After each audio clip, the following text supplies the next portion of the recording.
الخير على كل متابعيني في كل مكان، يا رب دايما تكونوا بخير. اللهم صل وسلم وبارك على سيدنا محمد وعلى اهله واصحابه اجمعين. ازيكم يا احلى واجمل متابعين في الدنيا؟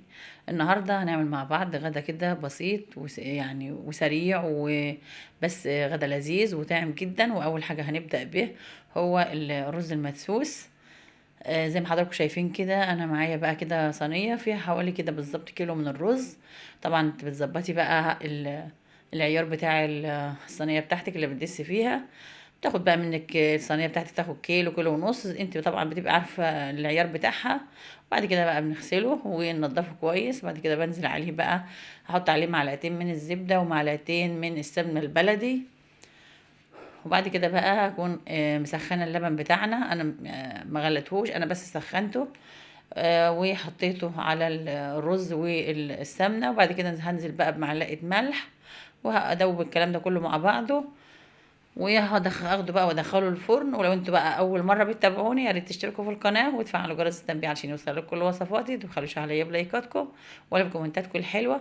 ودلوقتي بقى زي ما انتم شايفين اهوت، انا دخلت بقى الفرن، بعلي بقى الشواريق من فوق وبعلي من تحت. واول ما الصينيه بتاعتنا كده تبدا بقى تبقبق كده وتطلع بقى فقاعات، وتبص تلاقي بقى كده بدأ الوش بتاعك يحمر كده، بتبدأي بقى تهدي عليه من تحت ومن فوق زي ما انتم شايفين. وبتسيبها بقى تنقنق كده مع نفسها، يعني تستوي كده براحتها خالص.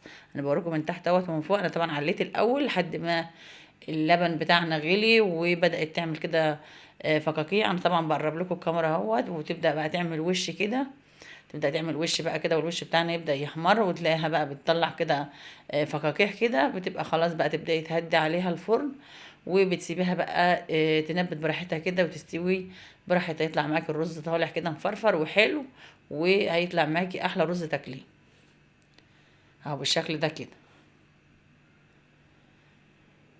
كده بقى خلاص اهوت، هو قرب نشف خالص اهوت، والوش بقى احمر وبقى زي الفل. هنطفي عليه، هنسيبه بقى كده لحد ما يعني يستوي معانا كده ونلاقيه حلو. يعني مش هنحط له بقى الحاجه زياده ولا اي حاجه خالص، احنا كده بقى بنهدي عليه ونسيبه كده ينبت براحته ويستوي براحته. دلوقتي بقى هنعمل بقى جنب منه فول اخضر. عايزه اقول لكم بقى ان الفول الاخضر ده يا جماعه طعمه تحفه وفوائده جميله جدا، وحاجه كده بجد يعني عسل جدا. اللي ما جربوش يا ريته، يا ريت اللي ما جربوش يعني يا ريتكم جربوه. طعمه بيبقى حلو جدا وطعمه تحفه، وبيبقى احلى كمان من البسله، وبيبقى زيه زي البسله بالظبط كده. معايا بقى بصلايه صغيره، ده الفول بتاعنا الاخضر اهوت. طبعا اللي هو الاخضر اللي فيه ده بيبقى قرن مثلا كده يكون لسه طري، بقطعه كده في قلبه. لكن طبعا الفول اللي هو حبيته كبيره بفصصه واطلعه بيبقى عامل زي البسله كده. البصلايه بتاعتنا بقى بدات تحمر اهي، هنزل عليها بقى بنص كيلو من الطماطم. هو بيبقى زي اي خضار خالص يا جماعه، اللي ما يعرفش الفول الاخضر بينطبخ ازاي، بيبقى زيه زي البسله وزي الباميه وزي الفاصوليا، يعني انا زيهم بالظبط. بس بقى فوائده جميله جدا وحلو، ويعني حاجه بجد كده جميله جدا جدا. طبعا هنسيب بقى الصلصه بتاعتنا تتسبك وتبقى حلوه كده، ونبص نلاقي بقى السمنه بتاعتنا كده طلعت على الوش، والطماطم كده تقلت، يبقى كده هي اتسبكت معانا بقت زي الفل. هنزل بقى برشه معلقه ورشه بصل وتوم باودر، ودي رشه كمون، وهنزل بقى برشه كزبره، وممكن وتنزلي بقى فلفل اسمر كمان.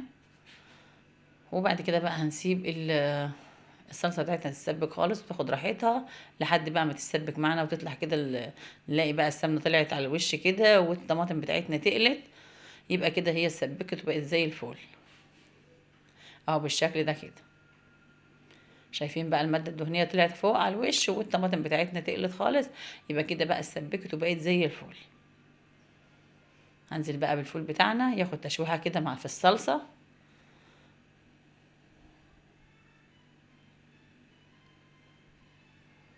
شويه فول عسل عسل عسل، تاكلوا صوابعكم وراه. بجد يا جماعه اللي ما جربش الفول ده يجربه، هيعجبه جدا، طعمه جميل جدا وتحفه. بعد بقى ما هسيبه كده ياخد له تشويحه، هزوده بقى بالشوربه بتاعتنا. ده انا كنت بقى بنزل شويه ميه كده علشان يتشوح مع بعضهم. بعد كده بقى هزوده بالشوربه، وهوريكم بقى احلى غدا النهارده. غدا جميل جدا واقتصادي ولذيذ وكله كده فوائد وحاجات حلوه. طبعا بقى انا زودته هو استوى، وده طبعا الفراخ بتاعتنا اهيت. انا بقى كنت سلقت الفراخ. طبعا معروف ان الفراخ بتحطي حلة المية وتحطي فيها ورق لورا حبهان وبصلة وفلفل، وبتحطيها لما تغلي بعد كده بتسقطي فيها الفراخ. وطبعا الرز بتاعنا ده سنة اهوت معاكم، عملنا سلطة والفول بتاعنا الجميل. غدا كده بسيط واقتصادي تحفة جدا وجميل. اتمنى لو عجبكم الفيديو ما تنسونيش بقى باللايك والشير وسبسكرايب. اشوفكم في فيديو جديد ووصفة جديدة، والسلام عليكم ورحمة الله وبركاته.